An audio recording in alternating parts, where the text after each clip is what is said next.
Hello everyone, and thank you for joining me today.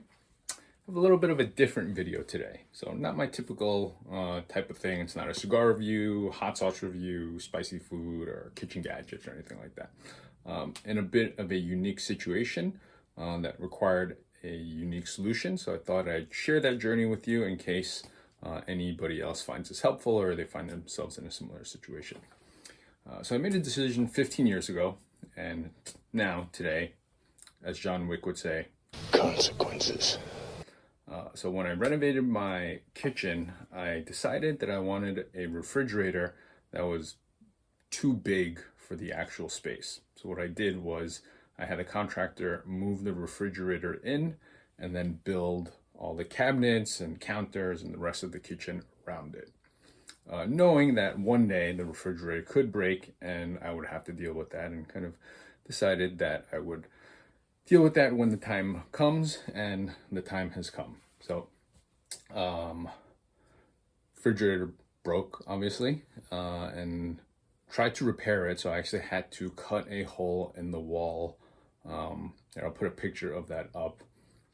That's the wall, that's the room behind the kitchen. Had to cut a hole in the wall to even get any access to the back of the refrigerator where the compressor is, for the repairman to come and try to fix it. Changed a couple of things, didn't work. There's some sort of leak or something in the compressor, and he said just with the space that he has, can't really repair it, would need to do a lot more demolition on that room, really open up the wall. There's some electrical in there, and so it just wasn't worth doing. So what I'm gonna do is cut up this refrigerator and move it out in pieces. So because the kitchen's built around the refrigerator, there's just not nearly enough room to slide it out and move it out, even with the doors off. So I'm gonna go ahead and chop this in half. If you find yourself in the situation where you need to do this, just be sure you know how your refrigerator is constructed. You wanna make sure you avoid cutting into any of the coils where there might be Freon or other gases in it, and any electrical. Also, obviously make sure the refrigerator is unplugged.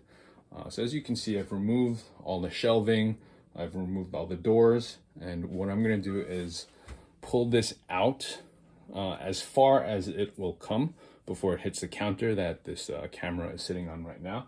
And I'm gonna cut it across this way and down the sides, rotate, move that out, slide the rest out, and hopefully it just takes that one cut where I kind of cut it roughly in half this way. Hopefully I can slide them both out like that. It should. It's just a matter of a few inches missing in clearance. It'll also be easier, but again, being very careful to make sure I don't cut into any of the coils or the compressor area, things like that. So using my Ryobi reciprocating saw, this is a carbide toothed multi-material cutting blade.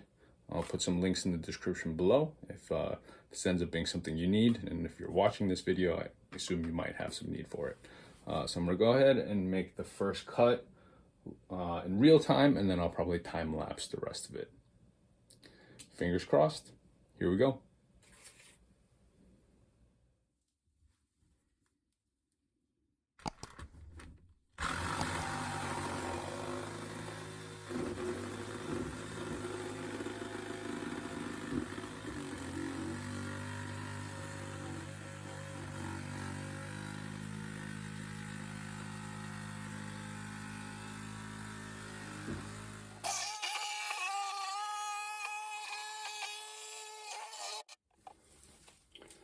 All right, so that first cut is done. See, it actually cut through very easily. About what you would expect based on the fact that it's just a very thin layer of sheet metal. Then it's this insulation foam and some plastic. So, thinking about cutting a refrigerator in half sounds like a very daunting task. But when you think about what it's actually made of, thin sheet of metal, some insulation foam, and plastic, it should really cut pretty easily, and it did. Kind of cut right through it, less than a minute down here.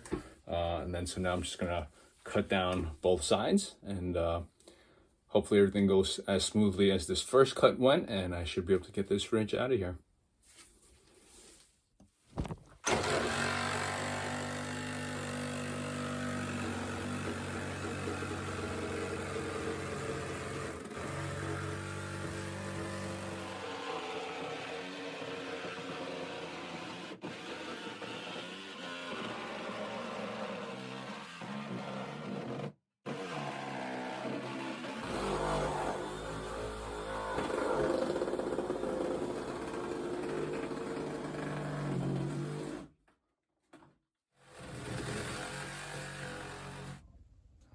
right, and we are through.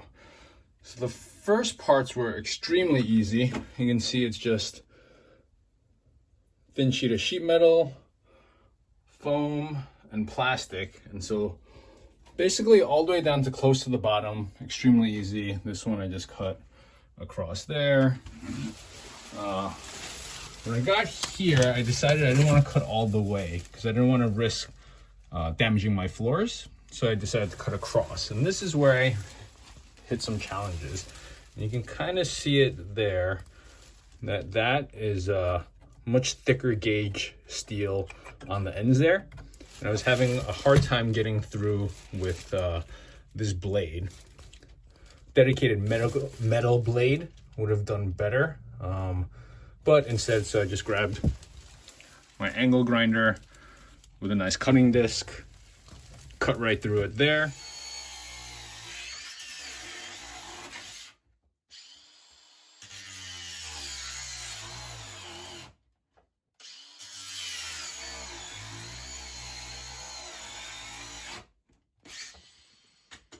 And then it was just a matter of getting the little pieces of plastic that were still holding on.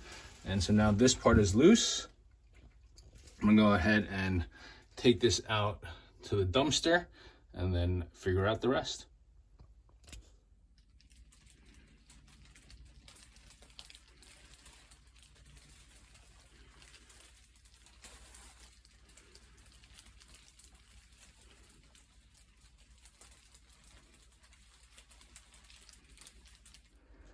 All right, so instead of trying to cut through the floor,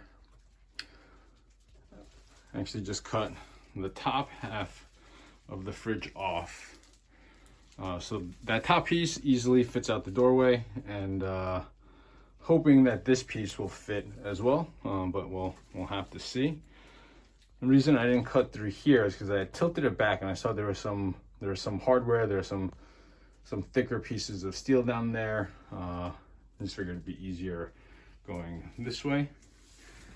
There you can see the hole that I had made to get access to the compressor for the repairman. I put an access panel on the other side for now.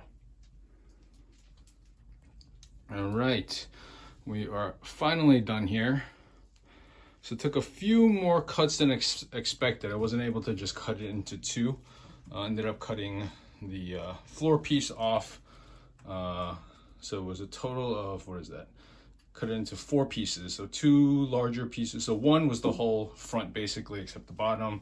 Second was the rest of the refrigerator compartment. And then this last one cutting the floor off. The compressor is back in there. And I'm not 100% sure, but I'm fairly certain that you shouldn't, or you're not allowed to just throw a compressor in the dumpster.